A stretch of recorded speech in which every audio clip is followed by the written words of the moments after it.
think so much of the enthusiasm for replacing cars with biking and walking also has a lot to do with internalized fat phobia, especially on the left. The ableism and fat phobia run disturbingly deep. They're evil twins. No, what runs disturbingly deep is your level of ignorance and misinformation, because you're reading into this way too much. These people are simply advocating for something that involves a healthier lifestyle for a mostly sedentary population. And oh, by the way, at the same time, it also just happens to be better for the planet. 2 pros. What's going on, Modder Chodes? It's your boy Long Nail, back again with another new video. And in today's video, we're going over the hot pose from r/FatLogic. Let's get into it. I'm watching a diversity training program for a certification that I hold that not only doesn't include size diversity, but actively engages in weight stigma. This is going to be a long email.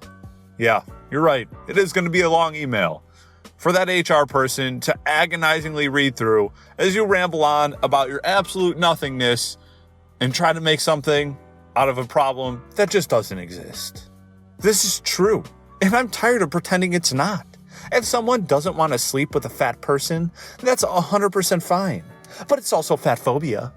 Nope, not even a little bit fat phobia.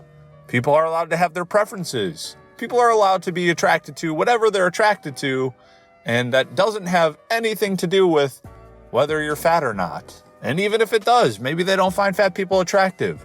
That's not fat phobic. I feel like you have a huge misunderstanding of what fat phobic is. And maybe you've been turned down one too many times and it's starting to get to you, which is a shame, but you can't start placing blame on other people because they're not attracted to you. This just doesn't work for anything. Literally, try to apply it to anything else. Oh, well, I'm tall, so, well, if they don't like me, they're just tall phobic. What? No, see, it doesn't make sense. I only usually eat one small meal a day. I'm fat. It's due to not eating enough. You're beautiful, though. No. And if this is true, it's because your one meal consists of 3,500 calories. Not because, well, you're eating in a caloric deficit. Because if that was the case, then you'd be losing weight. Even eating 7 meals a day. If you're in a caloric deficit, it doesn't matter how many times you eat in a day, as long as you stay in that caloric deficit. And that's the goal of all these different dieting things. If it fits your macros, intermittent fasting, keto, whatever, any of these diets, basically, they're all trying to get you into a caloric deficit via different means. Keto, no carbs. Okay, yeah, let's eliminate a whole macronutrient. Should make it easier for you to be in a caloric deficit. Doesn't mean it's right, but you could be in a caloric deficit. Intermittent fasting, well, let's just remove a whole entire meal from the day, and, well, hopefully that puts you in a caloric deficit. But these things don't work when, instead of just eating the same amount you would without the carbs, you now replace that with more fat and more protein, and now you're in a caloric surplus. And same with intermittent fasting. If you get rid of that meal, but then in your next meal, you just eat more calories than you would have if you just left that first meal in, and now you're in a caloric surplus, it defeats the whole purpose. Weight loss tip 1. It's impossible to lose weight. Stop trying to. Weight loss tip 2. To become a skinny person, be born with that body. Weight loss tip 3. If you don't have your own skinny person genetics, store-bought is fine. What does that even mean? Yeah, sure, some people have better genetics. I can agree to that. It's true. However, it doesn't account for 50, 100, 150 plus pound weight differences between individuals. It's just ridiculous to blame your whole entire situation on poor genetics, because there's plenty of people out there with horrendous genetics that still have six packs, that are still lean, that still can do all of the stuff that you could do as well, even with your supposed bad genetics. And you probably don't even know how good or bad your genetics are, assuming you haven't actually stuck to a diet and exercise program for an extended period of time. You're probably just assuming, well, I have terrible genetics, when in reality, you could just be out eating good genetics. It's completely possible. Start living. I'm starting to really resonate with the idea you have one life. Live it how you want. I want a slice of cake. Have it. So what I gain an extra pound? I want to go off my diet because I want that burger. So what? I want to wear a shirt that shows my rolls. So what? I want to wear shorts, but my cellulite shows. So what? I want to blow my paycheck on something. So what? You have one life, and when you're 80 years old, you won't look to be focused on, wow, that shirt or my arms made me look fat, or I should have saved my money more than go on that spontaneous trip, or wow, look at my fat rolls in that photo. You'll be focused on, wow, look at how happy I was living my life the way I wanted. Okay, I can kind of agree with some of the sentiment in this post. However, if you don't do things in moderation, you'll struggle to make it to 80. Yeah, it's fine to have a burger. It's fine to go out, have the pizza. It's fine to do all of those things in moderation. But when it turns from, oh yeah, this is a once, every few days, once a week, whatever, into, oh yeah, this is every meal. I engorge myself till I'm so full I don't even want to move. Well, then you're probably not going to make it to 80. And while you may enjoy the next 20 years, the 20 years after that are going to be extremely miserable. And instead of looking back at those pictures and being, wow, look at how happy I was, you'll go, wow, look at how sad I was. But again, I do agree with you only have one life. So, don't waste it.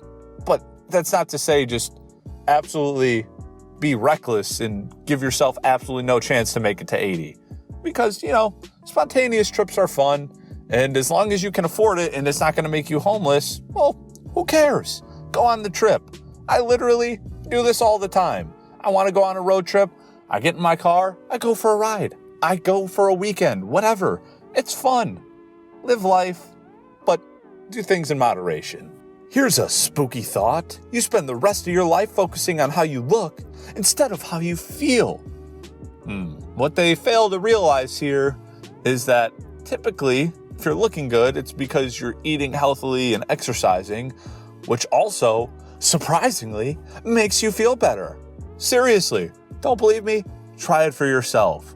Once you get over those initial cravings because you're literally breaking an addiction, then you'll start to feel better. You'll go, oh, my body doesn't ache. Oh, I don't feel gross and sticky and sweaty and disgusting all the time. Trust me, I've done it. I've gone through phases where I go, I just don't care. I eat whatever I want for a week and I feel absolutely disgusting. Then I go, okay, yeah, maybe I'll tone it back. And then guess what? I feel better. Intentionally losing weight is the opposite of body positivity. No, it's not. I don't think I need to explain this one. You're just wrong. You tried keto, intermittent fasting, and all the other things. And nada, it didn't work. The problem isn't you, it's them. 95% of the programs out there don't work 95% of the time. And there's really one simple reason why. Your metabolism is as unique as your fingerprint. Which means whatever you do to get healthy has to be tailored specifically to you. That's why I'm speaking here, and you should sign up for my free workshop. You ate less and moved more. 3 reasons why you're not losing weight.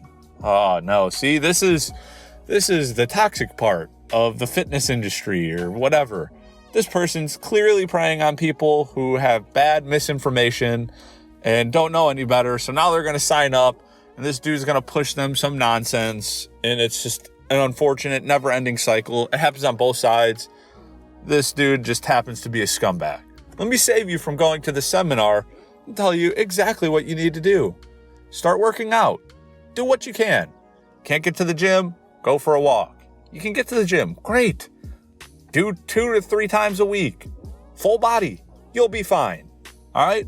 Now, here's what's important. If you're trying to lose weight, you need to figure out what amount of calories you burn in a day.